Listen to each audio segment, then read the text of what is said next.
Okay, so share ko sa inyo to guys, no. So ngayong araw guys, meron tayo ditong phone device guys, no. So itong phone device na to guys ay Infinix Smart 6 Plus ito guys, no. Ito guys yung likod niya guys. So yung issue nito guys ay sabi guys ng may-ari guys ay nalubat guys, no. So pagkalubat nito guys ay hindi na siya nagcha-charge guys at hindi na rin siya umandar guys, no. So wala na rin ito siyang response guys, no. So try natin pandarin kapag mag-vibrate. Ayan. So wala pa rin guys, no. So magalimang araw na ito sa kanya guys, pero hindi talaga guys nagcha-charge guys, no. So try natin dito guys kapag mag-response siya dito sa charger natin. Yan. So wala siyang vibrate guys, no? Wala siyang response guys. Yan. So hindi rin siya umiinit guys. So ibig sabihin nito guys, baka drain na drain guys yung battery nito guys, no? So ang ano lang naman nito, nalubat tapos hindi na siya nag-charge guys, no? Yan. So wala siyang response guys. So try natin pandarin guys. So wala siyang response guys, no? So tanggalin natin ito guys. So ang gagawin natin dito guys ay bubuksan natin guys yung unit nito guys, no. So para mabuksan natin ito guys ay una natin gagawin dito guys, tanggalin natin guys yung SIM tray nito.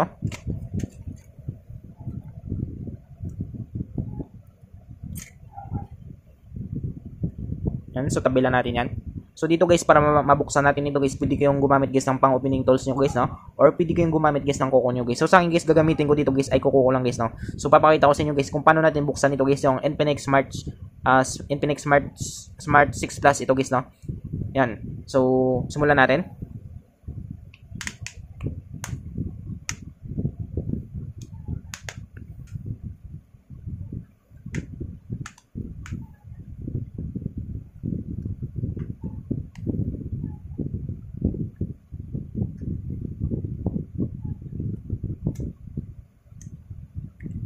So ayan siya guys, no. So nabuksan natin guys yung Infinix Smart 6 Plus na ito guys. Yan.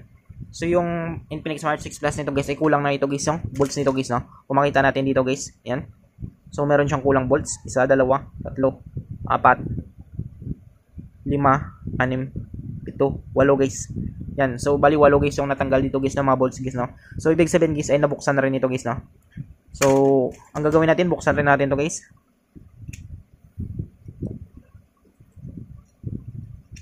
Yan, so tabi lang natin yan. Sunod natin dito guys, tanggalin natin guys yung mga bolts nito guys, no? Para ma-access natin guys yung battery niya o yung motherboard niya guys. Yan, so kung nakita ko dito guys yung battery nito guys ay parang malambot na siya guys, no?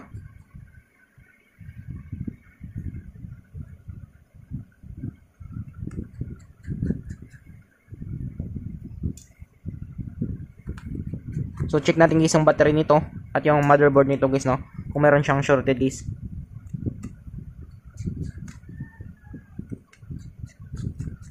So ipinadala sa atin ito guys para ipa-check sa atin guys, no? At gagawa na rin natin guys ng video ito guys.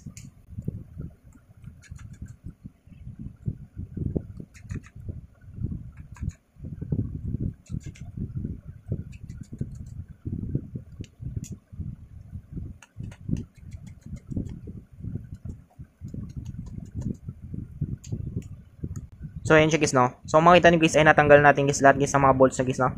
So sunod natin guys, angatin na natin guys yung cover guys ng motherboard niya. Yan. So ito guys yung loob guys ng Infinix Smart 6 Plus ito guys, no. So tabilan natin dito. Sunod natin dito guys yung battery niya guys, no. Una nating tanggalin dito guys yung battery niya guys. Yan. Sunod natin dito guys, tanggalin natin guys yung battery niya.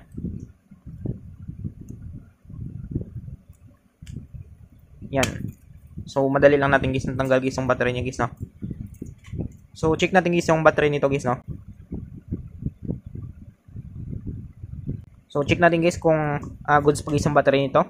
So gamit tayo dito guys DCV guys, direct current voltage dito guys sa analog tester natin.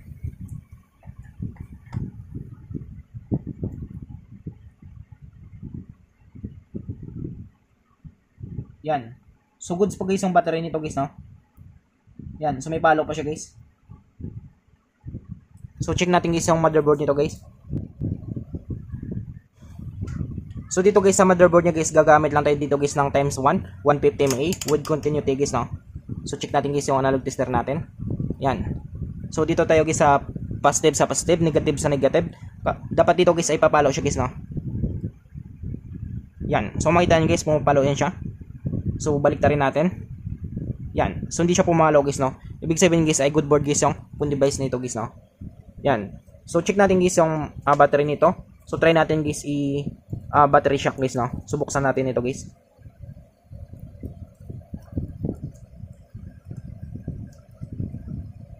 So dito guys sa active panel natin guys, ang problema lang dito guys, wala tayong terminal nito guys ng Infinix guys no. Yan. So pang Vivo, Samsung ano ito guys no? Vivo, Samsung, Oppo.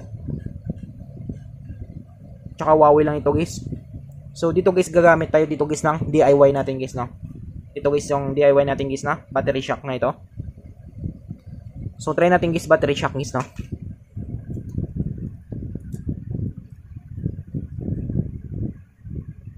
So i-connect lang natin dito guys. Dito guys sa positive negative niya guys.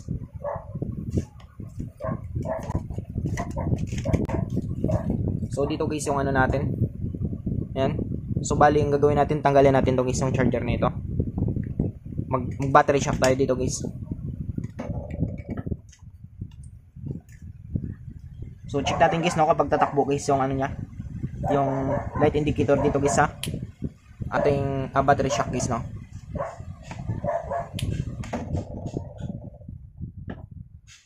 Yan. So kung makita nyo guys no, ay tumatakbo guys yung light indicator ng battery shock natin guys. Yan. So kung makita nyo guys ay bina-battery shock natin.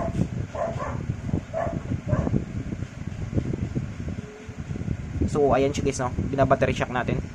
So tumatakbo naman guys yung light indicator ng battery shock natin.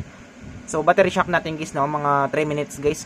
Tapos try natin guys paanda rin or ibalik natin guys sa motherboard guys ng Infinix Smart 6 Plus na phone device natin guys. Yan. So antayin lang natin guys mga 3 minutes.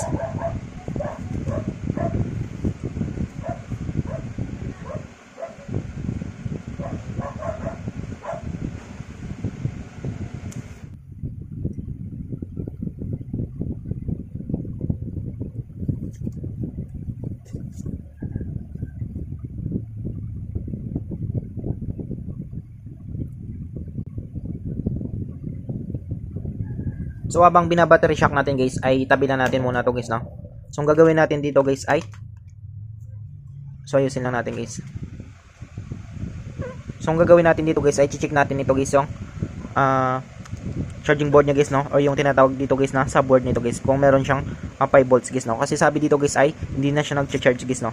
So possible guys na merong damage guys yung sa board niya guys no, or yung charging board niya guys. So bubuksan natin ito guys. I-check natin guys. Magsukat tayo dito guys ng 5 volts guys no. So check natin.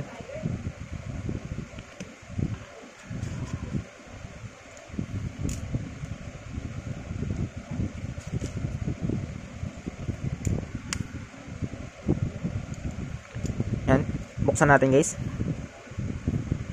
So dito guys tanggalin lang natin dito guys sa ano niya, yung FBC connector nito guys.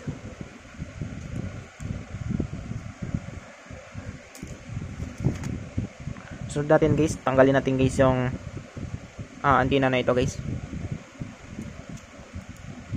So natin dito guys ay tanggalin natin guys yung subboard guys or yung charging board na ito guys no. So dito natin malaman guys kapag meron siyang 5 volts guys no.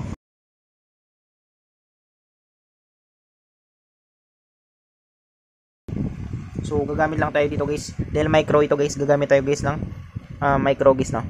Yan. So micro ito siya guys. So makita natin dito guys, nagkulay red ito guys no. So possible guys na nabasa ito guys or nalinis na rin ito. So wala naman siyang ano dito guys no, corrosion guys. Yan, so focus natin. Yan. So ngayon guys, i-charge natin, try natin charge guys no.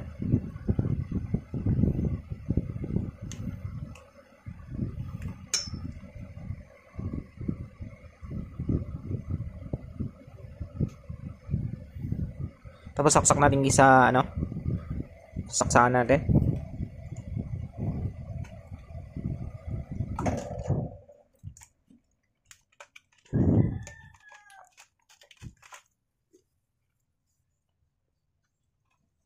So dito guys ay gagamit lang tayo dito guys ng analog tester natin guys no. Sa analog tester natin guys ay magsiset tayo dito guys ng DCV, direct current voltage. So magsukat tayo dito guys sa set guys natin. Kasi yung susukatin natin dito guys ay 5 volts guys, no. So para masukat lang natin dito guys ay dito tayo magsukat guys, no. So makita natin guys na tester natin kung meron siyang 5 volts. Yan. So meron siyang 4.1 guys, no. Yan. So ibig sabihin guys kapag 4.1, so possible guys na okay pa guys yung charging board nito guys, no. Ang ano lang dito guys ay mabagal lang siya mag-charge guys, no. Yan. So kung makita niyo guys meron siyang 4.1 volts. So possible guys na okay pa guys yung charging board nito. So balik natin sa dito guys sa housing niya guys.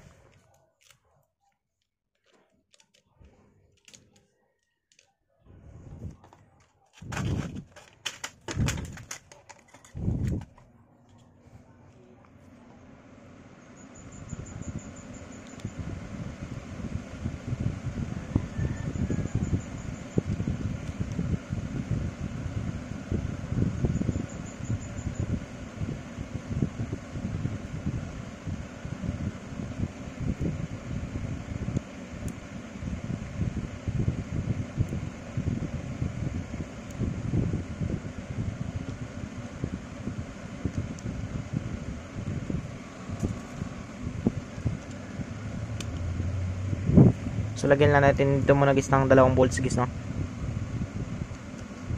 Tapos balik natin guys yung battery nito.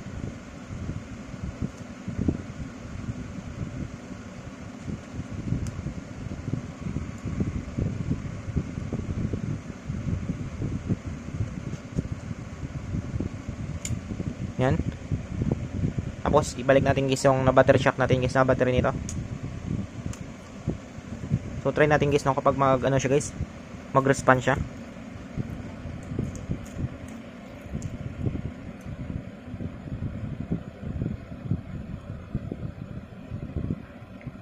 Yan, so try natin banda rin guys, no. Try natin guys kung pag mag-ilaw siya guys or mag-response. Yan. So kung makita nyo guys napagana natin siya guys, no, nabuhay natin siya guys. Yan, so possible guys na na-drain guys yung battery niya guys, no. Yan. So nabuhay natin guys gamit guys yung battery shock guys. So try na rin natin guys i-charge guys, no, kapag mag-charge guys, kapag okay pa guys yung charging board niya or yung sa board niya guys. Yan. So meron lang siyang password guys, no. Yan. So meron na siyang 2%. So try natin kapag mag-charge guys. Yan. So nag-charge siya guys, no. So ibig sabihin guys okay pa guys yung charging board yung guys, no. Yan. So makita nyo guys meron yun siyang kidlat. Yan. So nag-charge siya guys, no. Kung makita nyo guys.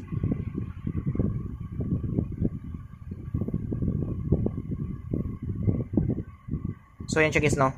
Makita nyo guys yung kidlat. So hindi natin ma-brightness guys, no, kasi meron siyang password. Pero makikita natin guys ay nag-charge siya guys. Yan. So nabuhay natin guys yung Infinix Smart 6 Plus na ito guys, no. So ganun lang kadali guys, no, kung paano natin guys ma-troubleshoot guys yung phone device natin. So I hope guys na matulong sa inyo itong video tutorial natin. Sa mga bago pa lang sa ating channel guys, no, huwag natin kalimutan guys i-click guys yung subscribe at yung notification bell button para ma-update ko kayo guys sa susunod natin guys na video tutorial. Thank you guys and God bless sa lahat.